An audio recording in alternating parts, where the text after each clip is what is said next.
A long weekend. G.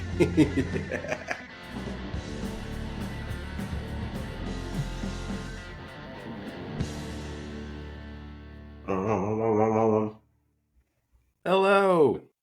Welcome back to another week of Have a Strong Weekend. I'm Andrew. And I'm Josh. How are you, Josh? Ooh.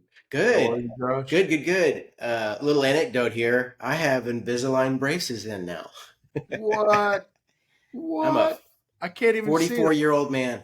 Yeah, I know. Isn't that weird? I'm a 44-year-old man with braces. Horrible.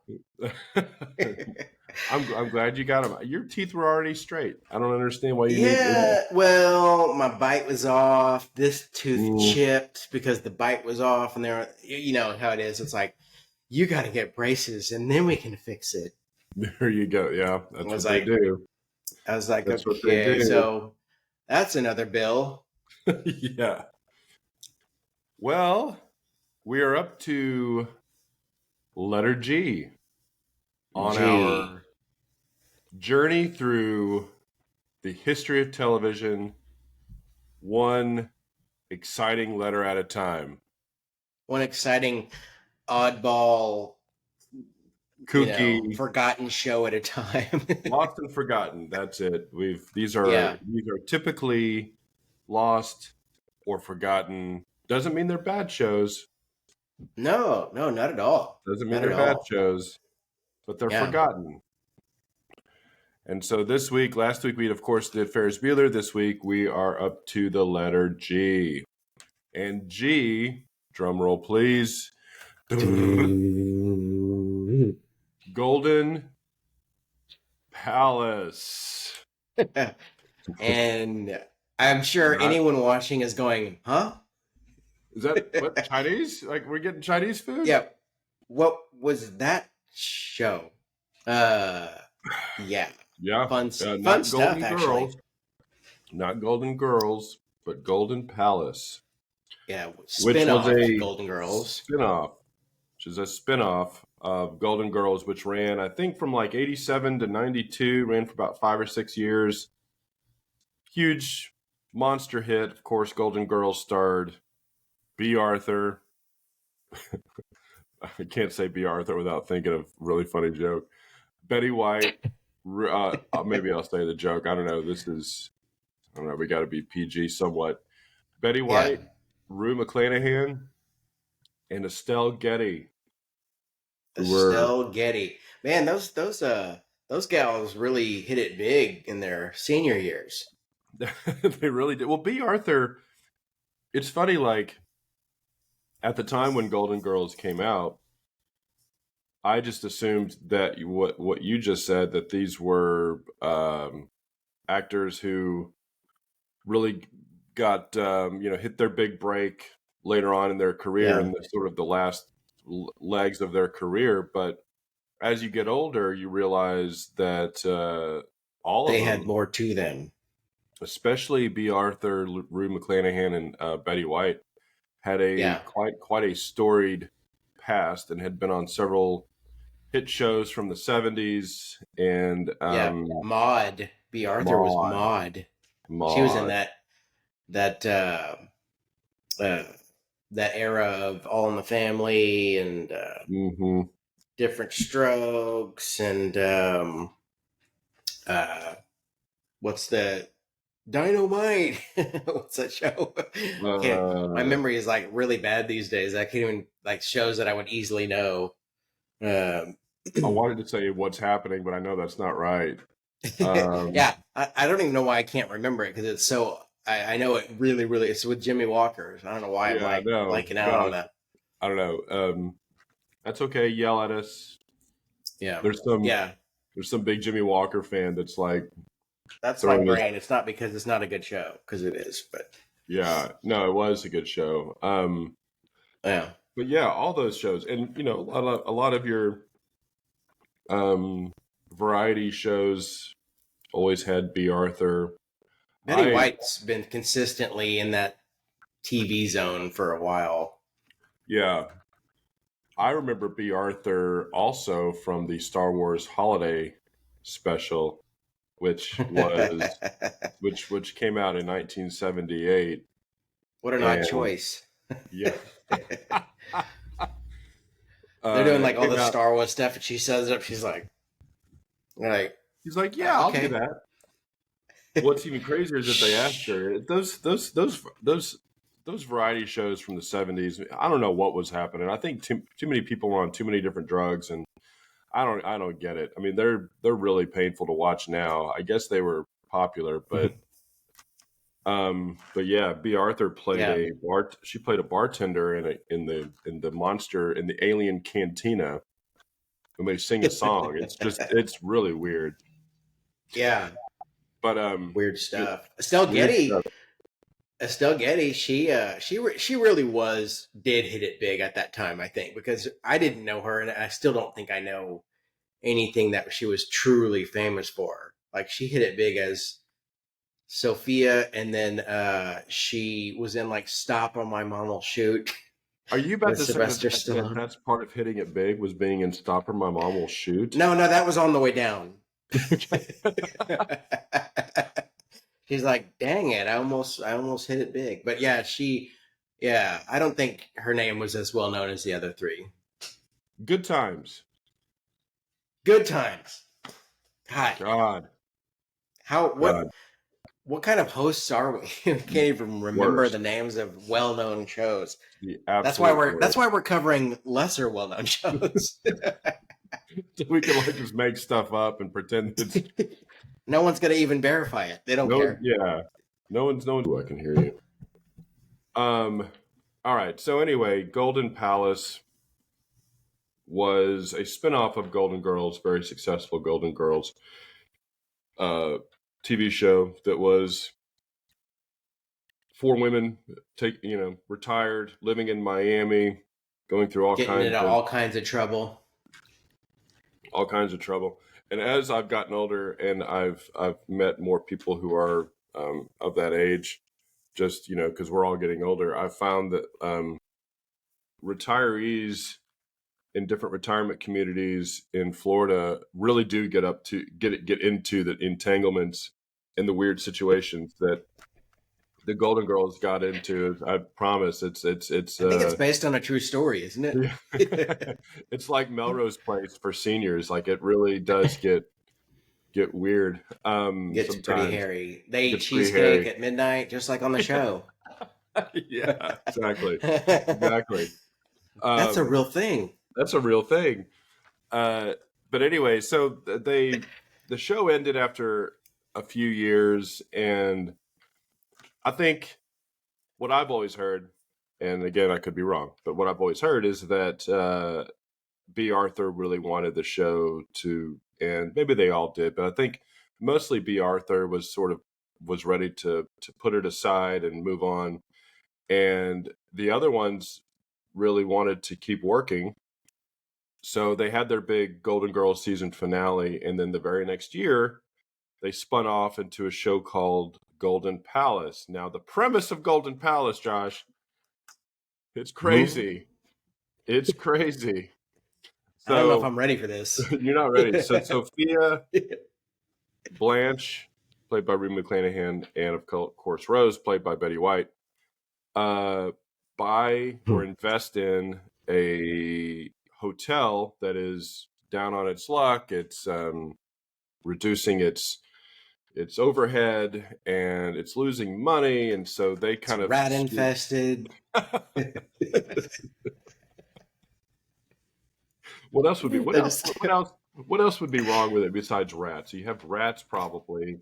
What else would be going on in there? It is mold everywhere. Black I mean, mold. The building inspector couldn't even go in there. Asbestos. They find asbestos. People just living there. I mean, yeah, street people living there. I mean, drug use, prostitution. I don't even know why they decided on this bill, but they did. Yeah, they wanted to buy this one. the rats are the chefs. It's like Ratatouille. You got rats in the kitchen cooking and making Yeah, the they got a food good deal for on it. So so anyway, so they buy this hotel, and the cast is the three of them. The way they explain Dorothy leaving is that she gets married, so she leaves. And so it's the three of them who purchase the hotel, and the cast is rounded out with a couple favorites. Cheech Marin plays the chef. his character name is Chewy. I know. It was a different time. It was a different Yeah, time. yeah, they're literally like, yeah, they probably And would want a lesser. I think his last name was Castillo. So Chewy I think that's. Castillo. They're just like, can we just cram in a couple Mexican names? Like, that's dated. Yeah. It's a little Yeah, dated. It was a different time. And then Don Cheadle plays the hotel manager. doing his best to And make this to kick this into like an upper echelon of quality because he is trying really hard.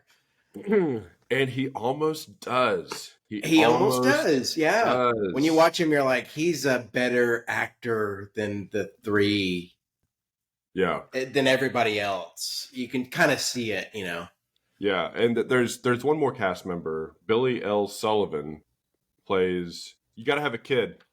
Like You it got to have a kid to, can't be the 80s, 90s. You can't have a TV show without a wisecracking yeah. preteen kid there to sort of make fun of the older adults. So Billy Yeah, Sullivan if you plays. see the show, as like just basically continuing without B. Arthur, because that is basically what it is, Uh-huh. then this would have been the moment that they added the kid, where they're like, Yeah. yeah, they just did it right from episode 1, but they're like, okay, we just add the kid, he'll get the cute factor in there.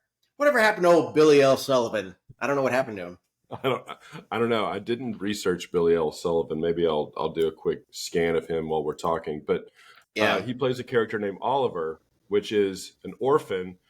I mean, like, can it be any more on the nose than naming the orphan Oliver? Oliver? Yeah. Oliver. They're like, why not? Why not? And it's also kind of an in joke with the whole Oliver from Brady Bunch. Like, it's just, I mean, I guess that was the first name that came to. They were like, we need an Oliver type, and they were like, let's just call him Oliver. All right, done. Yeah, Cousin Oliver. I guess it's a nod to Cousin Oliver. It is. And you can. I wish there was a camera in that writer's room when they were coming up with names, because it was just like a snap of a finger. What are we going to call him? Oliver. All right, done. We don't need to think about this anymore. Don't think about it. This is going to be canceled real fast. Just do it. Yeah, exactly. So Billy Sullivan, looking it up right now, was in a few things that you would recognize. And actually, now that I'm looking at his IMDb, I totally remember him. He was in The Light of Day. Remember the movie with Michael J. Fox and Joan Jett? Yeah. He played the son in that movie. Bad movie, by the way. I wanted that movie to be good. Yeah, not one of Paul Schrader's best. No. No. Paul Schrader had some better hits than that one. Yeah. He was in Goodfellas. Right. He played, he's like a really quick couple shots. Like birthday scene or something, right? Yeah. And he was in a few other TV shows. He was in The Big Green. He played one of the soccer players in The Big Green. So he did a couple. He was in Little Big League. So is he still working? Do you see any like recent? I don't see anything beyond 2008. Oh, so he must have retired in 2008. It's gotta hate. Yeah. He was born in 1980. So this puts him right about 12 years old on this show. And what I learned from doing a very, very, very small amount of research on this show, that he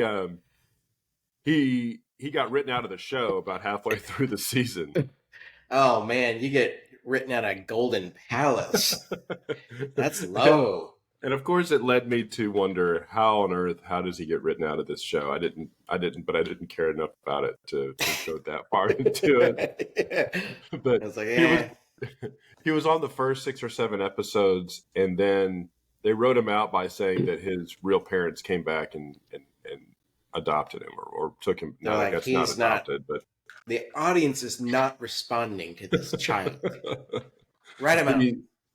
the mid-season notes came back that they needed to get rid of him. So they did. They got rid of him right around like the middle of the season, like episode 15. The show was on for 34 episodes.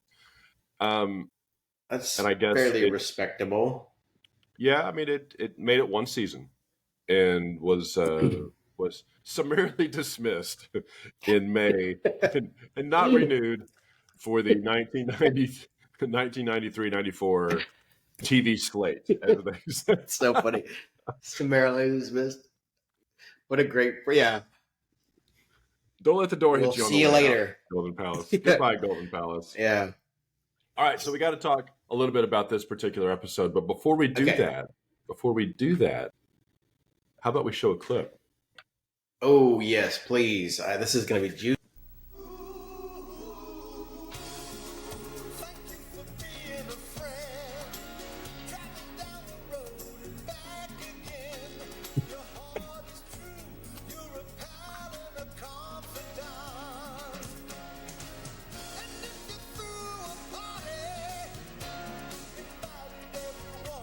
They ruined the theme song.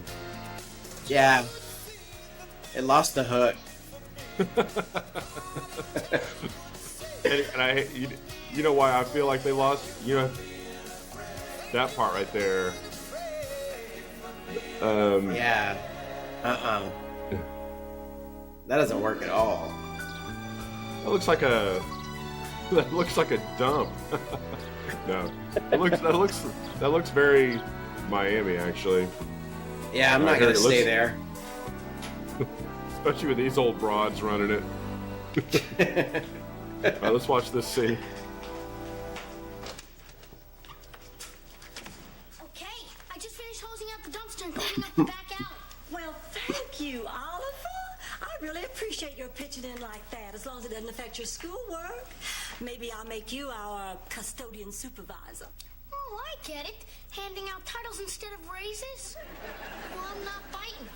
The old lady said she'd make it worth Belly my while laugh. if I did some extra work. That's right, and I wasn't kidding. Here you go. A nice new shiny quarter. Hey, thanks.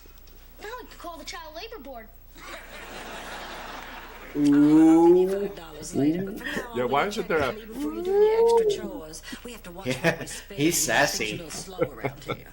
Good morning. What's up? Oh, I was just telling Oliver we have to do something to drum up some business. That's not what you were telling Oliver, but okay. What? I just said But anyway, all right. So there you go. That's the program. Yeah.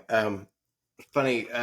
Yeah, it's like he's the sassy orphan, you know, but they're like, like how he seems pretty well adjusted. Yeah. So like he's what apparently like the deal is he lives. How do I get this thing off the screen? He lives. He lives in the hotel, and Don Cheadle actually plays his foster father. How do you get that off the screen? I don't even know. I think we never figured it out. Okay, I think you have to go. I Until think you- actually you have to go. I think you have to go all the way to the end. I think that's how you do it. or removing the clip, I guess, maybe. I don't know. Go to the end, and then that usually does it. Let's see. Let's see. There we go. There it is. So yeah, so the Oliver the dynamic is that you have Don Cheadle, the restaurant manager, who is the foster parent of Oliver. So Oliver is, I think what he says is kind of true. He's probably breaking some major child labor laws by helping them out. Yes. But So the episode, just to really kind of break down the episode really quickly, is they're tight for cash. They're trying to find ways of drumming up business. They're trying to find ways of advertising. Rose has the brilliant idea of advertising by tying in with a local television program, offering the guests of the program to stay at the hotel for free in trade off for free publicity on the show. Now, the hiccup there is that the show is about murderers set free. It's like a talk show, right? And they're going to interview murderers who have been set free. Yeah. So okay, they're whatever you say, Golden Palace. they've got to work in a way to get everybody all nervous about murderers possibly staying at the hotel. So yeah. Lo and behold, a wacko does check into the hotel, and it's Bobcat Goldthwait. Which he gets a good clap and an intro, like an intro. I noticed that. I had that written down in my notes. He gets like a huge ovation, but like in 1992, what was he doing? I guess he had enough momentum. You know, in the 80s to 90s, it's like you could be well known for like mediocre fare. You know, like he was in he never made it to mainstream as an actor or comedian. I mean, people knew him though because he was everywhere. You know, he was a stand-up. He had a bit part in Scrooged. Remember, he was in like Hot to Trot, which was very well known. Just kidding. And I think he was just in a lot of different places, so people did know him as an 80s to 90s comedian. So that could be another situation where they pump up the audience and they're like, okay, when maybe Bobcat comes when out, he comes in, let's get. They're like, who is he? Yeah. They're like, we'll just do it. We're stuck here. Might as well just click cheer for him, I guess. Yeah. This show had some other pretty decent guest stars throughout the season. But yeah, so he comes in. He's a psychiatrist. Actually, he's not an actual murderer. And so there's a lot of shenanigans and misunderstandings until they find out at the very end. Nobody thinks to ask him. But so anyway, a couple of the dynamics are the manager, Don Cheadle, and we're going to talk a little bit more about him in a second. But he's doing his best to run the hotel as he sees fit. He wants to run it seriously, and Blanche is being the owner. She's sort of, ruling with an iron fist. Like, I'm the owner. It's kind of annoying. I'm like, the audience knows it's annoying because it's like she's not letting anybody do their job, and so she and Don Cheadle are like butting heads. You own a rundown hotel in Miami. Let's slow down, Blanche. Yeah. Slow down a little bit. You don't even have any customers. Yeah. I mean, wait till you have customers. Rose is wanting to put flyers on cars to attract business. I don't understand that logic at a hotel. Like, what? I don't understand the have some respect for yourself. I liked Rose's idea of offering a free margarita to everybody who checked in. I thought that was actually a pretty good idea. Yeah. They do it at resorts, when you walk in and they hand you some champagne or something. Yeah. That's always a good, booze is always good. Yeah. Yeah. You always get a ticket, when you stay at a kind of a low rent hotel, you get a little ticket at the front desk to enjoy a happy hour flat beer. So it had some mild, her idea. It had some mild laughs, that reviewer, he's going to stay there. He's like, he's going to review the hotel, and he shows up and Blanche, what is Don Cheadle's character's name? I can't remember what his character name is. Anyway, he runs the hotel. He's the manager. And of course she's the owner, and they're kind of at the front desk butting heads. And then the reviewer guy who's going to stay there and review the hotel shows up. And then they, Don Cheadle, they're trying to like one up each other on how to handle their guest. And then Don Cheadle says, would you like some champagne or something, some refreshment or whatever? And he says, actually, I have a coupon for a free margarita. And the audience just goes, why? It was definitely a very 70s-ish, 80s thing to do, to have this sort of who's on Yeah. first back and forth Yeah. with two characters. But like the thing that I noticed is that they're clearly good actors when that happens, when you're able to sort of riff back and forth like that. I'm always Yeah. impressed when it always feels like very, almost not vaudevillian, but it always feels very old school television when you have these two characters that are basically doing like a routine. You don't see that anymore. It's very Yeah. much Really, scripted. the sitcom is kind of dead, like That's true. that's one thing that when I was watching it, I was kind of nostalgic. I mean, definitely it's definitely a spinoff because the Hmm. jokes aren't really there like they might have been in Golden Girls, but I kind of felt nostalgic. I was like, man, they just this sort of filmed play. Every sitcom in the 80s to 90s was a filmed play, meaning, Hmm. there wasn't any effects or anything. They're just like literally have the sets look like a set. It looks, you can even imagine people in the audience because it's like clearly this is like a play that is being filmed, for TV. And it kind of missed it. I was like, oh man, it's kind of cool that it was so low. It always feels so low rent now. Yeah. No, you're But right. It feels low rent, but it also, I think it's a nice, I don't know. It's a nice, I like it because of because of how just almost ancient that it feels, because yeah, you have characters almost talking to the audience instead of talking to the camera. It's yeah. very, I don't know. There's something about it that actually is very, very appealing. I don't know, that I kind of Like like, but comforting. yeah, Yeah. almost, and just very familiar to me. Yeah. Um, and I think as we get through some more of these shows, we're going to see more of that. Yep. Yeah. But anyway, so the episode ends. Everybody has learned to be Get more, along.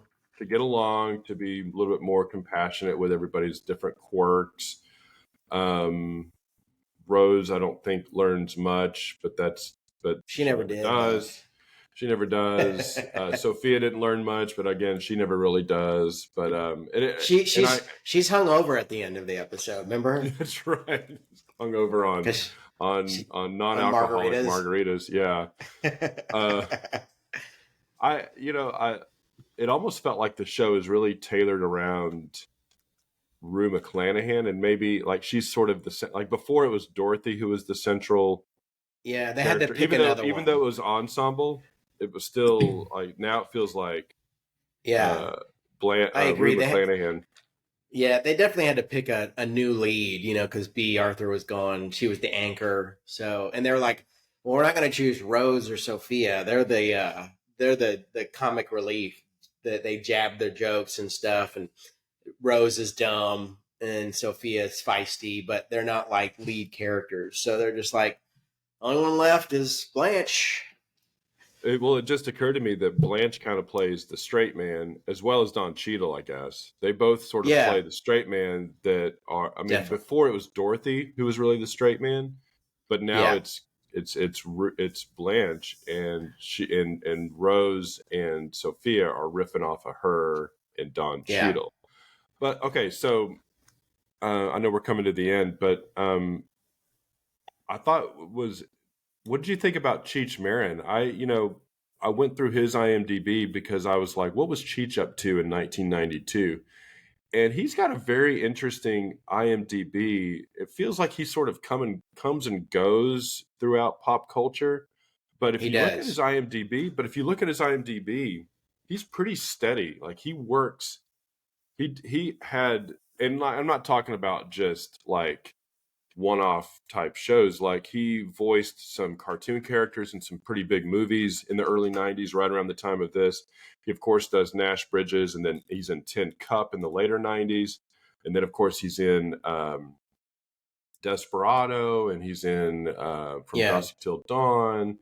And so anyway, he's a pretty steady presence on television and movies from, I mean, well, of course, his peak is, of course, in the 70s with Cheech and Chong albums and, of course, He the makes Cheech and that Chong joke in the movies. episode. Remember that joke I he heard makes? that, yeah. They make Yeah, a he goes, reference to pot. Yeah, he goes, do I look like someone who would smoke marijuana? Which is woo! Still, The audience, I guess it yeah. was still taboo then, Well, it was clearly making, he was clearly making a reference to Yeah, all those his Cheech and Chong movies. Yeah, all his Cheech and Chong movies. But I mean, kids watching that today are not going to have any idea why that's funny or have any idea why the audience laughs at that, because they're not going to know. First of all, they're not going to know who Cheech Marin is, and they're definitely not going to have the historical I don't think knowledge. there's one kid searching for this show. They are not looking for the Golden Palace. No. I'm starting to see that our audience is really a niche. We're looking at a niche demographic, I think, with this. Yeah, with this, if a kid series of shows. if a kid happily stumbles upon this show, it would probably be like us watching old war propaganda from the 1930s. Huh? Was that life? So, I don't get it's it. almost like, it's weird how when you go to the 1990s, it's almost like us watching something from the 1800s. I mean, it's just like Yeah, different. God, look at the funny clothes. Why are they talking that way? Or like what is going on? They might as well be watching a silent movie from the 1920s. Yeah. That's probably what it feels like. Yeah. They're like, but anyway, the last note I have is Don Cheadle. Now, Don Cheadle, I went through his IMDb as well, and he'd done a couple things, I think, up until this point. Yeah. Couple very small character roles in some decently sized movies, but this was probably his first long-term role, main character on a sitcom kind of thing, even though it only lasted a year. Mm-hmm. And then he also hit a few character roles in the mid-90s before he became Don Cheadle. I think he becomes Don Cheadle with Buck Swope and Boogie Nights. I think that's really... That's where he takes off. That's when most people figured out who Don Cheadle was. But he was in some things. I mean, he wasn't... can you remember anything that he was in? He was on an episode of Night Court. Oh, okay. I remember it. It was with the episode where Roz has to go to anger management. And if for some reason in that the whole group, like her coworkers, Harry and John, not John, Dan... Everybody, they all go to the anger management with Roz, and then Don Cheadle is like a young kid, and he's like goes in there to hold them hostage. The very 80s plot here. He goes in there because, but he's young, and then Roz tells everyone to go, and of course it's like a serious moment on Night Court when Roz talks him down because he's a kid trying to hold him at gunpoint or something. So that's the first time I ever saw him. That was 1988, so he would have been in his early 20s when that came out. Yeah. But yeah, he was in Hamburger Hill. He was played a recurring character. No, he was in a couple episodes of things like Fresh Prince. But anyway, yeah, he definitely. I mean, apart from Hamburger Hill, he really wasn't in any big movie. So I thought maybe there was one other movie he was in, but anyway, but you do see that he's a very talented actor. I mean, he definitely, he's trying to really take it seriously. Yeah. Roland is his character name in this. So Roland, I don't know if I would have gotten that in a million years. Yeah. Hey, I want to ask you, how many blue hairs would you give this? All right, so I'm a big out of 10 fan. blue hairs. Out of 10 blue hairs, out of 10 blue hair nets or blue hairs, we'll go with blue hairs. Blue hairs. 10 blue hairs. Well, first of all, I just want to say I was a big fan of Golden Girls. I thought that was a really well done show. Very funny. It was really good. They had some really awesome jokes throughout that series. Yep. and I liked the characters. So when these characters, I remember watching this show in its first run. When this show was spun off. Now I don't think I watched more than maybe half an episode, but I think I did sort of give it a. I think I gave it a spin just to sort of see, kind of saw, and didn't like it really. But out of 10 blue hairs, I'd go 4 out of 10. Yeah. Yeah, it would be hard pressed to go above 4. Yeah. What about Maybe you? 5 if you want to give them an effort. Like, because it does have that lingering Golden Girls thing, and there's a couple of jokes in there that will get you maybe a slight chuckle. You know, it Yeah. could have revamped itself, but I think the magic was gone basically. So it's How kind of about like, how about this? How about 4 blue hairs out of 10, 5 margaritas out of 10, okay, non-alcoholic margaritas out of 10. yeah, it's So got to be we'll non-alcoholic because it's not that fun. so we'll settle on 4.5. Okay, 4.5. 4.5. Sounds and the, good. And the, All right. the half is due mostly to the professionalism of Don Cheadle. Yeah. Interesting note. So when I was reading through this, kind of learning a little bit about it, I stumbled on an article that came out about a month after Betty White died, and it was from one of the casting directors from the Golden Girls. And it turns out everybody hated Betty White on the show. B. Arthur, Rue McClanahan, and do you know why? I think Because I read something like, but I don't remember. Yeah. apparently Betty White was freaking mean. Like she would make fun of them like all the time, always like making fun of them. And there was this one story of how Estelle Getty, who ended up passing away, not I mean maybe 10 years after 10 15 years after this show, she developed some she had some disease that affected her memory, and so she during the filming of the show she was starting to lose her memory, and Golden Girls too, and so she was forgetting some of her lines, and so Betty White would make fun of her to the studio audience in between takes. Like she would joke about her forgetting the lines, and so like apparently like but kind of in a mean way.